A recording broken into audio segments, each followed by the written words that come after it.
എന്റെ ചേച്ചി അറിയാണ്ട് ഏത് പണ്ടെടുത്ത് ചാറ്റ് ചെയ്തോണ്ടിരിക്കുന്നത്? അല്ല ആര്? എനിക്ക് ഒരാൾക്ക് മെയിൽ അയച്ചുകൊണ്ടിരിക്കുന്നു. എന്താ സർപ്രൈസ് ആയിട്ട്? ഒന്നുമില്ല, നിങ്ങളെ കാണാൻ തോന്നിയപ്പോ ചുമ്മാ ഇറങ്ങിയതാ. കറണ്ട് ഇല്ല തോന്നുന്നു അല്ലേ? ഞാൻ കുറെ നേരം കുത്തി നോക്കി, പിന്നെ സൗണ്ട് കേട്ടപ്പോ ഇങ്ങോട്ട് വന്നതാ. അല്ല, എന്റെ ചേച്ചി എവിടെ? നിന്റെ ചേച്ചിനെ കുറിച്ച് ഒന്നും പറയാതിരിക്കുന്ന മോളെ നല്ലത്. ഒരു ഞായറാഴ്ചയായിട്ട് പുറത്തിറങ്ങി സിനിമ കാണാൻ പറഞ്ഞിട്ടേ നിവിൻ പോളിന്റെ പടത്തിന് 2 ടിക്കറ്റൊക്കെ ബുക്ക് ചെയ്താ. രാവിലെ എന്നെ മൂപ്പത്തെ അടുക്കളയിൽ തലകുറ്റി വീണു. എന്ത് പറയാൻ, ഇതുവരെയായിട്ട് ഭക്ഷണവും കഴിച്ചിട്ടില്ല. ഇന്നത്തെ ഞായറാഴ്ച കോളായി എത്ര തന്നെ. അയ്യോ, ചേച്ചി എന്ത് പറ്റി? എന്ത് പറ്റാനടോ? നിന്റെ ചേച്ചി മര്യാദയ്ക്ക് തിന്നും കുടിക്കൊന്നുമില്ല. ഇത് വെറുതെ. ഇതിപ്പോ എപ്പോ നോക്കിയാലും അവളെ ഹോസ്പിറ്റലിൽ കൊണ്ടുപോകാൻ തന്നെ എനിക്ക് പണി. മടുത്തു.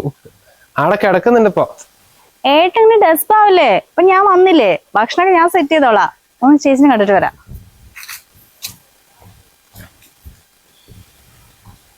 ഇപ്പോഴെന്തൊരു സ്മാർട്ടാ. അതിന്റെ പകുതി ചെയ്യാൻ പോലും അതിനില്ലാലോ. അനിയത്തിന് കിട്ടിയാൽ മതിയായിരുന്നു.